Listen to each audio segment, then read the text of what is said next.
Halo, kembali lagi bersama kami di Partai X.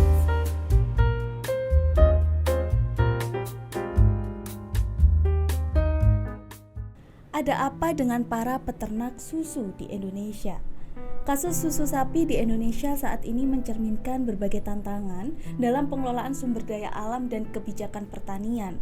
Meski Indonesia memiliki lahan luas dan sumber daya alam yang melimpah, kenyataannya sektor peternakan susu sapi masih menghadapi masalah besar, terutama dalam hal ketergantungan pada impor. Bahkan, meskipun produksi susu dalam negeri terus berusaha ditingkatkan, Indonesia masih harus mengimpor susu sapi untuk memenuhi kebutuhan dalam negeri.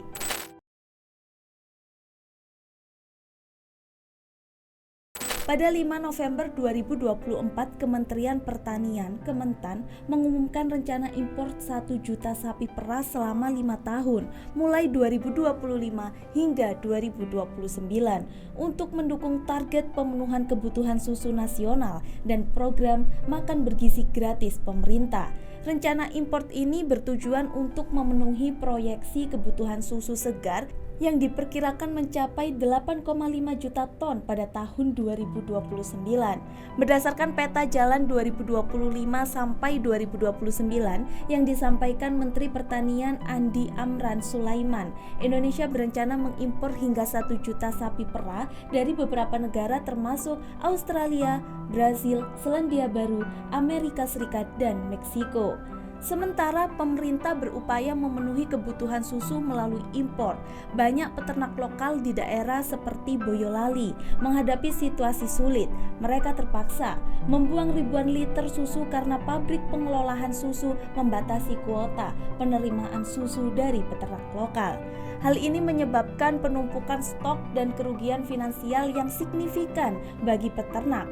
Ketua Koperasi Peternakan dan Susu Merapi (KSPM) menyatakan bahwa pembatasan ini dipicu oleh kebijakan pemerintah yang membuka keran impor sehingga mengurangi permintaan terhadap produk lokal. Mereka menghadapi kenyataan sulit, seperti terpaksa membuang ribuan liter susu karena pabrik pengelolaan susu tidak dapat menerima semua pasokan susu dari peternak lokal. Pembatasan kuota penerimaan susu dari peternak lokal ini terjadi salah satunya karena beredarnya susu impor yang lebih murah, sehingga permintaan terhadap susu lokal menurun. Hal ini tentu menyebabkan kerugian besar bagi peternak yang tidak bisa menjual hasil susu mereka.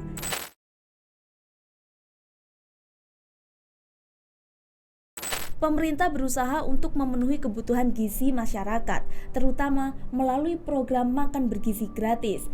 Namun, kebijakan impor yang lebih terbuka ini justru bertentangan dengan program pemerintah yang berfokus pada kemandirian pangan.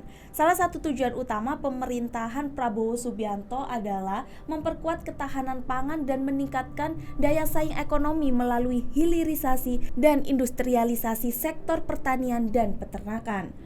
Program Asta Cita kelima yang digagas untuk mendukung pengembangan industri dalam negeri menekankan pentingnya menciptakan lapangan kerja dan mengurangi ketergantungan pada produk impor.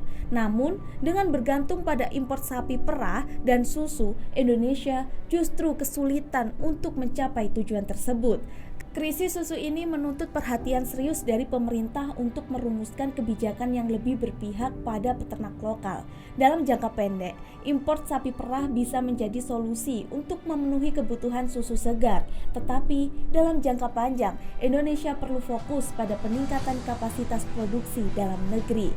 Ini bisa dilakukan dengan memberikan dukungan kepada peternak lokal, misalnya dengan kebijakan yang lebih mendukung penyerapan susu domestik dan mengurangi ketergantungan pada susu impor.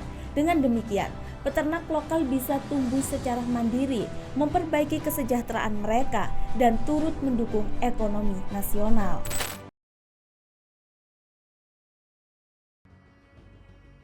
Pemerintah seharusnya memiliki data yang akurat dan prosedur operasional yang jelas untuk merancang kebijakan yang benar-benar mengutamakan kesejahteraan masyarakat.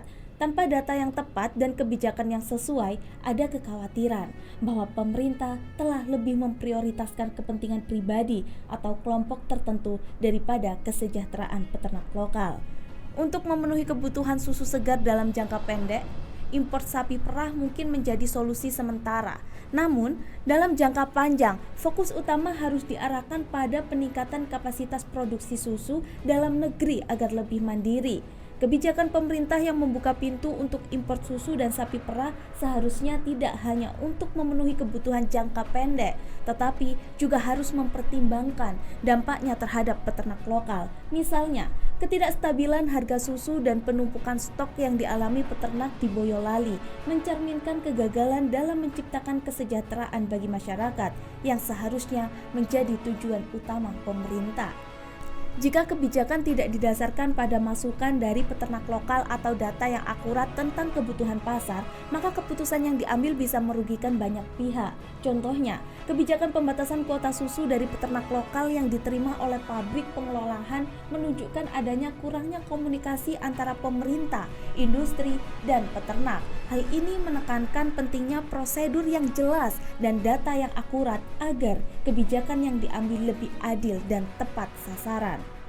Mengandalkan impor susu dalam jumlah besar juga bisa mengurangi daya saing produk susu lokal dan merugikan peternak dalam negeri. Ini bertentangan dengan tujuan untuk memperkuat ketahanan pangan dan kemandirian ekonomi Indonesia. Ketergantungan pada produk impor tidak hanya merugikan peternak lokal, tetapi juga bisa mengancam keberlanjutan sektor pertanian dan peternakan di Indonesia. Ketidakadilan yang dialami oleh peternak lokal akibat kebijakan impor ini menunjukkan bahwa pemerintah belum sepenuhnya menjalankan sila kelima Pancasila, yaitu keadilan sosial bagi seluruh rakyat Indonesia. Dengan memberikan dukungan yang lebih besar kepada peternak lokal, pemerintah dapat membantu mengurangi ketergantungan pada susu impor yang pada gilirannya akan meningkatkan kesejahteraan peternak lokal dan mendukung ekonomi nasional secara keseluruhan. Itu tadi video dari kami. Jangan lupa like, comment, and subscribe. Dan kami Partai X pamit.